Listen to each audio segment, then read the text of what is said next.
It didn't smell like home anymore, but the floor still creaked the same. That was the first thing Stallone noticed when he stepped across the threshold. He stood still in the doorway, one hand on the chipped frame, as if asking for permission to enter.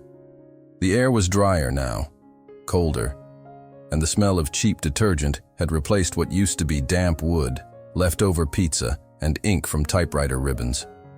But the creak, that familiar moan under his boots when he shifted his weight, hadn't changed. That floor had groaned beneath his footsteps when he paced back and forth writing Rocky, when he fought his demons, when he wept in silence. And now, almost 5 decades later, it was groaning again. He exhaled, deep, heavy, as if trying to breathe in the ghost of the man he once was. The building hadn't changed much from the outside. The same cracked bricks, same iron fire escape with rust gnawing at its spine. Same green door, though someone had tried to repaint it with a lighter tone, now flaking like a tired disguise. He hadn't planned this. Not really. It was one of those thoughts that ride quietly in the back seat of your brain for years, until one day it taps your shoulder and says, "Now." But he had promised himself never to come back. That life was over. That chapter closed. Therefore, he stood there anyway, with no camera crew, no assistants, no script, just him and the past. The apartment was now occupied. He knew that. The landlord had said it was rented by some kid who never gave any trouble. Stallone didn't knock. He just looked around first. The hallway was narrower than he remembered. Or maybe his shoulders had just widened. Maybe memory does that. Stretches rooms and compresses pain. He brushed his fingers across the wall, stopping at a faint dent he had made once when he punched it out of frustration. It was still there, like a whisper frozen in plaster.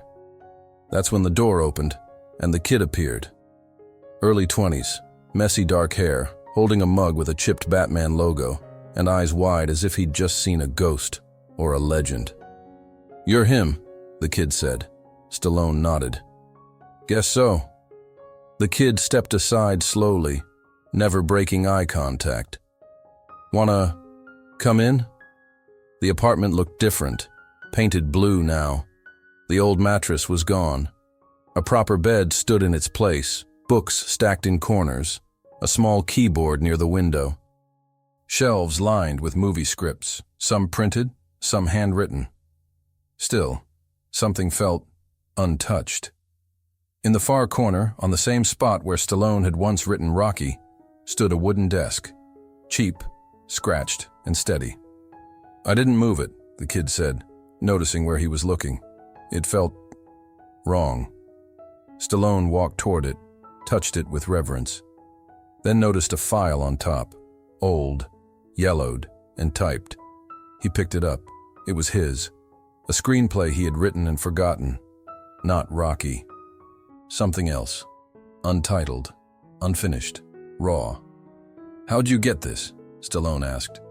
"I found it in the wall, behind the desk, stuffed in a crack. Looked like it had been there forever." Stallone's mouth opened, but no words came out. He sat slowly on the edge of the bed, paper in hand, trembling slightly. The kid spoke again. "I read it. It's incredible. You should finish it." Stallone looked up, and for a moment, he wasn't 77. He was 29 again, broke, hungry, dreaming, fighting. And suddenly that creak in the floor wasn't just a sound. It was a reminder. The kid took a breath, as if unsure whether to say the next words. I started filming it." Stallone blinked. "What?" "Just with my phone, some friends. Nothing big. But I think it matters. It feels like something the world should still hear." Silence. Then the kid added, barely above a whisper, "It's about a man who forgot who he was, until he went home." He didn't sleep that night. Stallone lay back on the kid's couch, staring at the water-stained ceiling as if it held the answers. He hadn't planned to stay, but when the kid, Tommy, offered, something in him said yes before logic caught up.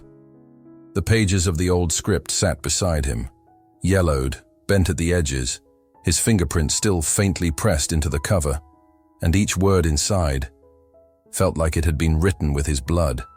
But it wasn't just the script that kept him awake. It was the silence. The kind that only speaks when everything else has stopped. The kind that forces you to listen inward. He remembered that silence. It used to visit him here, when there was no food, no work, no one calling back. Just silence, and that aching need to matter. He turned his head and saw the faint outline of Tommy asleep on the bed. So young, so full of belief, the kind of belief that gets kicked out of you over time, unless you fight to keep it. The next morning, Tommy made coffee. It tasted awful, too bitter, too strong. Stallone drank it anyway. "I don't get it," Tommy said, sitting across from him. "You were already famous when you wrote this, right?" Stallone shook his head. "Wrote that before Rocky, way before. It was supposed to be my first shot." Tommy blinked. "Then why didn't you finish it?" He didn't answer at first. Then, "Because I didn't believe in myself yet." They walked through the neighborhood later. Stallone wore a cap pulled low, though most people still recognized him. They didn't stop him, though. They just watched, with that strange blend of awe and distance. A man passed by and nodded. "Still the champ, Sly." He nodded back, but inside he didn't feel like a champ. He felt like a man walking through a dream he never finished having. They stopped by a diner, same one from the 70s. Only now it had neon signs and vegan options. The waitress was in her 50s. She squinted. Then her jaw dropped. "No way! You're—" Stallone smiled. "Still hungry?" She laughed, eyes misting. Tommy noticed it. "How does it feel?" he asked quietly. "Being a legend?" Stallone stirred his coffee. "Lonely sometimes." Tommy tilted his head. "I think people think fame fills you up," Stallone continued, "but sometimes it just makes the holes more visible." Back at the apartment, Tommy showed him the footage. Rough, grainy, shot on a phone. But there was something there. Raw, honest. The lines Stallone had forgotten he wrote, spoken by fresh faces with hungry eyes. And when one particular scene played, a monologue about being invisible in your own life, Stallone's hand gripped the arm of the couch. He had lived those words. And hearing them now was like standing face to face with a younger version of himself. Later that night, Tommy handed him a small notebook. "I found this too," he said, "behind the heater." Stallone opened it. It was his handwriting, a letter, written to himself. He read the first line aloud. "If you're reading this, it means you made it." The air went still. Tommy stepped back, unsure whether to stay or give him space. Stallone kept reading, eyes misted, lips trembling. The letter wasn't about success. It was about survival. Don't forget what it felt like to be invisible, to be broken, because that's the man who built you. Tommy wasn't just some kid renting the apartment. He was born on the same street. His father had once worked at a boxing gym nearby, the same gym where Stallone had trained during Rocky. His father died when he was young, but he always told stories about a guy who used to run the steps and never quit. Stallone. "I grew up on your story," Tommy said, voice cracking. "And now, you're sitting on my couch." Stallone swallowed hard. "Maybe it's time to finish what I started." That night he wrote again. Same desk, same floor creaking under shifting weight. Only now his hands were older, his words steadier. Tommy's phone buzzed. He looked down, eyes widened. "What is it?" Stallone asked. Tommy looked up, pale. "The footage we uploaded last week. It just hit 10 million views." Stallone frowned. "Wait, what footage?" Tommy hesitated. Then, "The monologue, the one from your old script. I posted it. I didn't think—" He trailed off. Stallone leaned back slowly. Outside, the old city hummed like a distant heartbeat, and the past was knocking again. 10 million. The number glared from Tommy's screen like a silent scream. The video was shaky, lit by cheap lamps, and framed with raw honesty. But the words came from a wounded man who hadn't yet become a star, a man who was still crawling, still reaching for the light. And now, those same words were reaching millions. Tommy scrolled through the comments. This gave me chills. Who wrote this? It sounds like Stallone. I haven't cried like this in years. He turned to look at the real Stallone, who was motionless.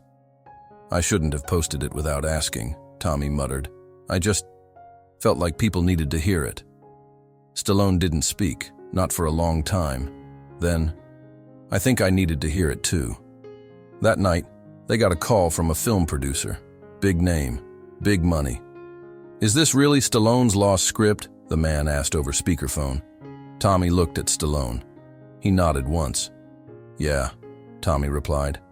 It is. But Stallone wasn't ready to sell it. Not yet. Therefore, he asked for time to finish it, to make it right, not as a product, as a message. But the fire had already spread. Paparazzi showed up outside the building the next day. Fans, journalists, bloggers. The quiet apartment, once forgotten, was now a shrine. And Tommy? He was no longer invisible. But attention has claws, and the world, once it smells blood or brilliance, comes running with contracts and cameras. Why now? A reporter shouted from the street as Stallone exited the building. Why come back after all these years? He paused, looked around. Because I finally had something to say again. Inside, Tommy was offered a directing deal. A studio wanted to adapt the script, but not Stallone's version. They wanted a rework, more action, a romantic subplot, a superhero cameo. They want to turn it into something it's not, Tommy said, frustrated.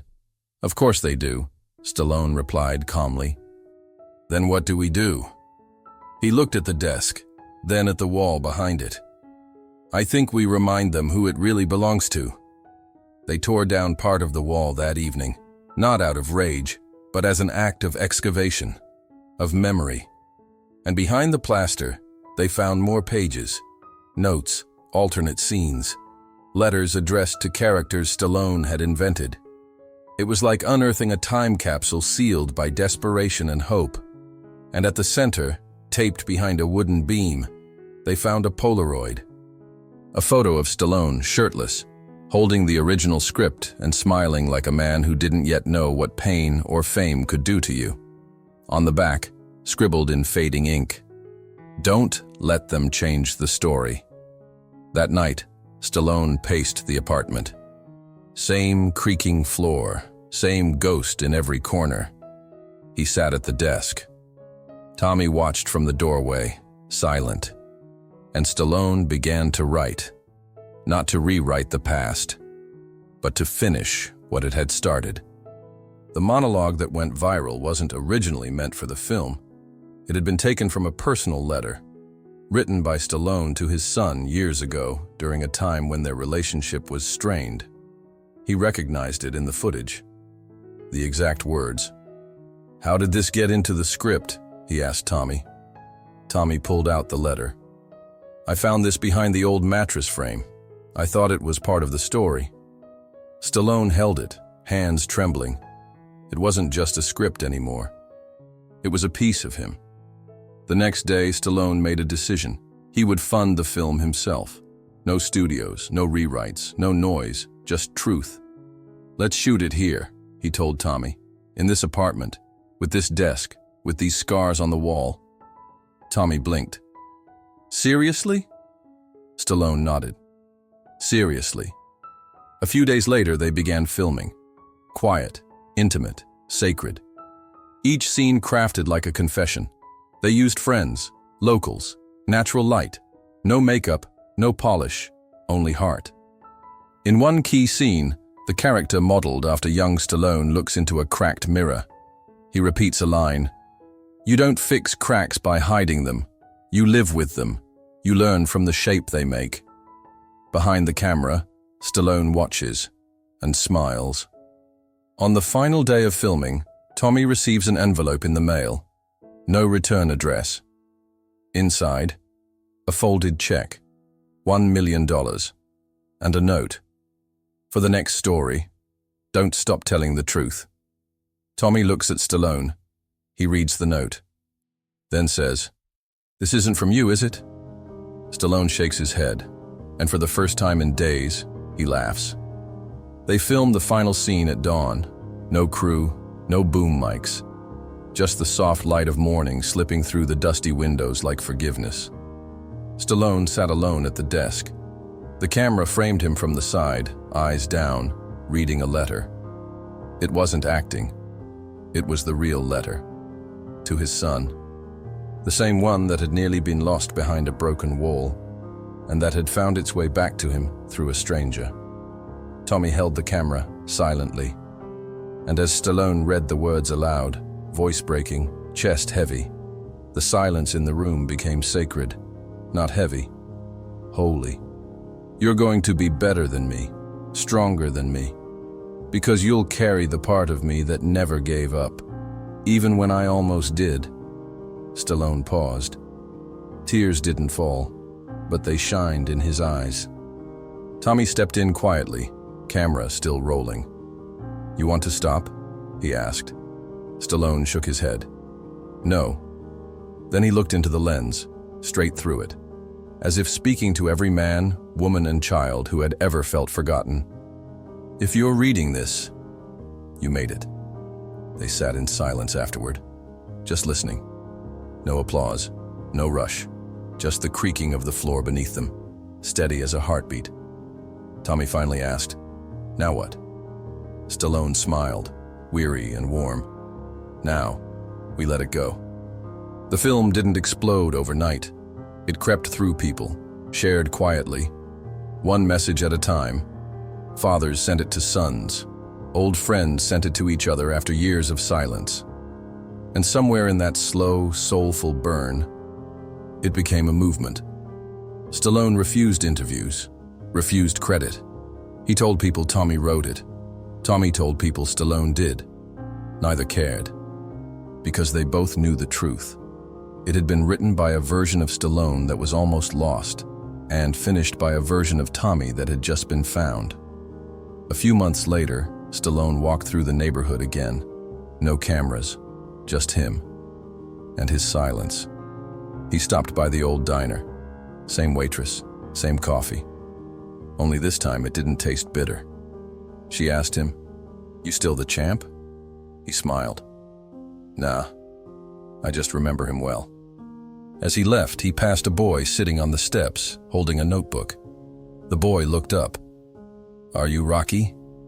Stallone knelt, leveled with the kid's eyes. "No, but I know how to fight like him." He ruffled the kid's hair and kept walking. That night, Tommy uploaded one final scene. Stallone walking away. No music, no speech, just footsteps fading down the street. And then, cut to black. Words on screen. "You don't need to be famous to matter. You just need to be real." Doesn't smell like home anymore, but it creaks the same. Because sometimes, that's enough to remind you who you are. Thank you so much for watching. Your time means everything to us, and we hope this story moved you as much as it moved us.